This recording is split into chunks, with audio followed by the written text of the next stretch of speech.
मुझे ये जानकर प्रसन्नता हुई कि Ecole Superieure Robert de Sorbonne University France की ओर से 9वां दीक्षांत समारोह आयोजित किया जा रहा है। इस अवसर पर मानद डायरेक्ट उपाधि से सम्मानित की जा रही उपलब्धियों को मैं शुभकामनाएं देता हूं। मानवता के विकास में शिक्षा का अग्रिम योगदान रहा है। शिक्षा मानव में विवेक जागृत कर प्रेम, बंधुत्व, आपसी सहयोग और शांतिपूर्ण अस्तित्व जैसे मूल्यों के माध्यम से हमें सर्व कल्याण की ओर अग्रसर करती है।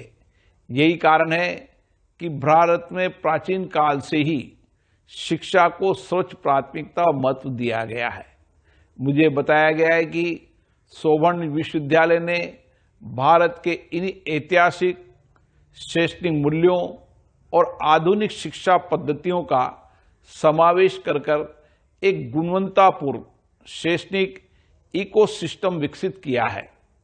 इस इकोसिस्टम में विद्यार्थियों के सर्वांगीण विकास को लक्षित किया जा रहा है। मुझे जानकर खुशी है कि विश्वविद्यालय द्वारा सामाजिक, शैक्षणिक, व्यावसायिक विविध क्षेत्रों में उत्कृष्ट कार्य कर रही प्रतिभाओं को भी सम्मानित करने का कार्य किया जा रहा है। विश्वविद्यालय का यह प्रयास प्रेरणास्पद है और जिसके लिए मैं सोबर्न यूनिवर्सिटी के प्रेसिडेंट डॉक्टर थॉमस परेड, चेयरमैन डॉक्टर विवेक चौधरी जी को साधुवाद देता हूं। मैं आप सभी को एक बार पुनः शुभकामनाएं, मंगल कामनाएं देता हूं। जनहित में आपके प्रयास फलीभूत हो, ऐसी मेरी कामना है। जय हिंद। तो मेरी मिसेज कहती है, ये नवा चाव कहां से चढ़ गया आपको? कहती क्यों? मैंने कहा क्यों? कहती और किस चीज को छूना है क्या आपने? मैंने कहा हाँ बिल्कुल छूना है। मैंने कहा हिम्मत तो करो, आप चांद को भी छू सकते हैं भाई। क्योंकि मैंने अपनी जिंदगी के 3 बार मैंने स्ट्रगल किया है जी। और मैं सबको कहता हूं कि आप किसी भी काम को छोटा मत समझिएगा अपने जीवन में, कभी भी किसी भी काम को। जब मैं 18 साल का था, मेरे फादर की डेथ हुई और मैंने पटरी पे बैठ के काम शुरू किया और मैं अपने बिजनेस में टॉप पे गया। उसके बाद मेरे को थोड़ा सा पॉलिटिक्स का नशा आया और मैंने 32 साल की उम्र में राजनीति शुरू की और 3 इलेक्शन दिल्ली शहर में जीत गया मैं। 2 बार कॉर्पोरेटर, 1 बार एमएलए। उसमें भी भगवान ने सफलता दे दी। फिर नशा आया जी की सेवा करनी है। एक छोटी सी घटना ने निगमबोध घाट में जो मेरे जीवन को बदला, जब मैंने देखा कि कोई व्यक्ति अपने बेटे को जलाने के लिए पैसे ना होने पर लोगों की जली हुई लकड़ियों के टुकड़े उठा रहा है, तो मेरे जीवन का बदलाव था उस दिन। तो मैंने एक छोटी सी संस्था शहीद भगत सिंह सेवा दल के नाम से बनाई।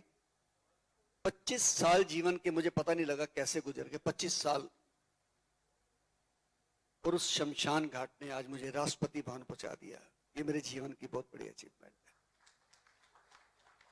और मुझे ये खुशी है कि डॉक्टर साहब ने जब मुझे डॉक्टरेट दी, यहां पर बुलाया, गोवा पे बुलाया, हर जगह सम्मान देते हैं। आप जैसे उन अनुभवी लोगों को ढूंढ के लाना, ये भी एक प्रतिभा है आपकी। सच कह रहा हूं मैं। जैसे मैं पद्मश्री लेने गया तो मैं वैसे कभी अपने आप को ये नहीं कहता कि मैं सिख हूं, क्योंकि हम तो सेकुलर लोग हैं भाई। मैंने जलाते समय नहीं देखा कि हिंदू है, सिख है, मुस्लिम है, क्रिश्चियन है। लेकिन वहां मैंने देखा भी 150 करोड़ की आबादी में 102 नाम आए हैं। मुझे बड़ा प्राउड हुआ यार, मैं अकेला टर्बन मैन हूं उसके अंदर। और मोदी जी मेरे पास आए जब मैं चाय पी रहा था, तो कहने लगे यार शंटी जी, आपके अंदर ये जज्बा कहां से आया? जब मैंने उनको एक अल्फाज बोला तो बड़ी तेज से हंसे, और जो मेरी फोटो आपने इस किताब में छापी है वो उसी समय की है। मैंने कहा जी एक बंदा ऐसा है जो बहुत स्ट्रगल करता था, आज मैं उसको देख के बहुत इंस्पायर हूं। कहते कौन है? मैं कहा नरेंद्र मोदी।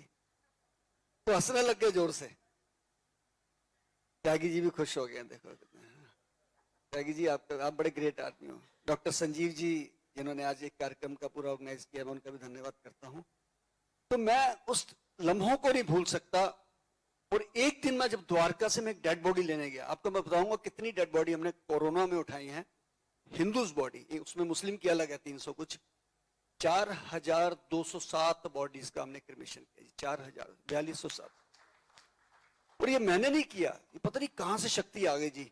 मैंने घर में कभी बाल्टी नहीं उठाई पानी की, और वहां हम 80-80 किलो लकड़ी उठा रहे हैं डॉक्टर साहब। ईश्वर ने शक्ति दी। और जब एक एनडीटीवी से फोन आया कि शंटी जी एक बॉडी 3 दिन से पड़ी है यार द्वारका में, आप सबने तो हाल देखा ही था दिल्ली में क्या हुआ। तो मैं जब गया तो छठे महल्ले से हम बॉडी नीचे लेके आए, उस लेडी ने जो अल्फाज कहे लोगों को, वो 10-15 जो खड़े थे रोते रोते, कहती मैं 3 दिन से हार्ट डिपार्टमेंट को फोन कर रही हूँ, किसी ने मेरे ससुर जी की बॉडी को नहीं उठाया। जिस काम में सरकार फेल हो गई, एक सरदार काम आ गया मेरे। ये अल्फाज उसने बोले वहां पे, तो मेरे रोंगटे खड़े हो गए। मैंने कहा देखो इसके अंदर से बात ये निकली है, जबकि मैंने अपने आप को समझा ही नहीं ऐसे कभी। लेकिन सच बोलूं जी, मैं इस कोरोना में मैंने ना बहुत करीब से इंसानों को मरते हुए नहीं देखा, इंसानियत को मरते हुए देखा। क्योंकि अच्छे लोग तो अच्छा काम कर ही रहे थे, कोई लंगर बांट रहा था, कोई ऑक्सीजन, लेकिन वो भी तब का तैयार ही बैठा था जो 2000 का इंजेक्शन 2 लाख में बेच रहा था, जो 500 की एम्बुलेंस 50,000 की दे रहा था। आपने देखा होगा। और कई लोगों ने तो बहुत ही दरिंदगी की है, लेकिन हम उसको छोड़ें, हम तैयार हो जाएं फिर से। डॉक्टर साहब के ऐसे फंक्शन होते रहे देश के कोने कोने में। और अभी हमारी बात चल रही थी, विदेश में भी हम बहुत बड़ा फंक्शन करने वाले हैं बहुत जल्द, क्योंकि मेरे इस समय विदेशों में बहुत फॉलोअर है, खास करके ऑस्ट्रेलिया में, अमेरिका में, लंदन में, कनाडा में। मैं बता नहीं सकता कि मेरे कितने फॉलोअर हैं। एक छोटी सी फेसबुक है मेरी, ज्यादा नहीं, 22 लाख मेरे फॉलोअर है उसमें, और इतना प्यार देते हैं जी मैं बता नहीं सकता आपको। अभी हमारी एक बेटी मिली, राजस्थान से है। आप राजस्थान से हैं? बहुत, ये भी सोशल जॉब करते हैं। मुझे कहने लगे मैं आपकी फॉलोवर हूँ। मैंने कहा देखो कहाँ कहाँ से लोग मेरे प्यार देते हैं। मैं आप सबको बधाई देता हूँ और यही कहूंगा कि आप जिस प्रकार चुन के आए हैं, आप अपने क्षेत्र में जाके और ऐसे लोगों को चुनिए जो अच्छा काम कर रहे हैं। वो किसी फील्ड में भी हो सकते हैं, जरूरी नहीं। ऐसे एक बात और है, जरूरी नहीं कि वो बिजनेस में हो, क्योंकि पैसे वाले बहुत है जी इस देश में, बहुत बड़े बड़े हैं, उनको शायद पड़ोसी भी नहीं जानता। वो अपने एरिया के पुलिस स्टेशन में नहीं घुस सकते। लेकिन जो सोशल सर्विस करने वाले हैं, जो कुछ नायाब काम करने वाले, जैसे सुत्तार साहब है, ऐसे लोगों को ढूंढिए, वो किसी भी फील्ड के हों। मैं डॉक्टर विवेक से निवेदन करूंगा कि आप जो बिजनेसमैन को, डॉक्टर को, मेहनत कश लोगों को देते हैं, हर बार कम से कम 2 अवार्ड सोशल सर्विस में से निकाल के लाइए। जैसे हमारे मोदी जी ढूंढ के लाए ना बिना चप्पल वाले लोगों को, उनको भी आप अवार्ड दीजिए, हम आपके और ज्यादा सराहना करेंगे।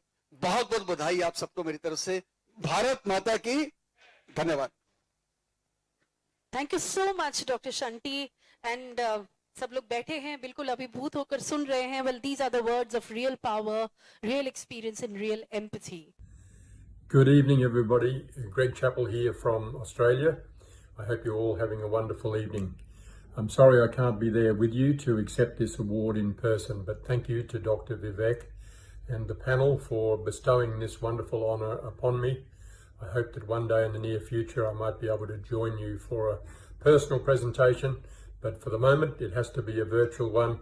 Thank you again. I hope you have a wonderful evening. God bless to you all. Thank you, Dr. Ruchika, and good evening to all of you.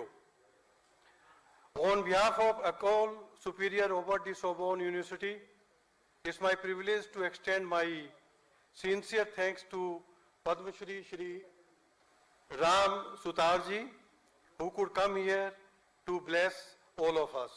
Thank you very much, sir, to you, and we are really blessed to have you with us. My thanks to Shri Om Birla ji, Honorable Speaker Lok Sabha, India Parliament, who could not come due to his tight schedule, but he sent his message, video clipping, his blessings, and his message to all of us, and I'm really thankful to him for his kind message. Thanks to our special guest of this evening, Honorable Manoj Tiwari ji, who was to leave due to some PMO meeting, who could come out of his tight schedule and grace the occasion for all of us. And my sincere thanks to Padma Shri Jitendra Singh Shanti ji. As you heard him, the way, the commendable work he has done, he has been doing, we are really proud of you, sir, and thank you very much for your contribution to the society. And as you told about that people should get some award into the social sector, that has been taken care, sir. This time also we had given few of the awards into the social sector, and going forward we will just keep in mind that those people are also going to get those awards. My sincere thanks to all the guests of honors, media team, Sorbonne International Convocation Committee members, Hotel Leela staff, Rinku ji, Dr. Ruchika, for their able contribution to make it a grand success. Last but not the least, our big thanks to Dr. John Thomas Panade. Thank you very much, sir, who is the president of École Supérieure Robert de Sorbonne University, and he is an inspiring source and a support to all of us. The efforts and the motivation by you making this 9th convocation function a good success. Sir, you have been sitting there for the last 4 hours, and we are really very much inspired, and thank you very much for your support and the cooperation. With this, I conclude and say a big thanks to all of you, and before going, my request would be there, who is present here, let's have a group photograph followed by high tea outside. Thank you, Jai Hind, God bless all of us. Thank you.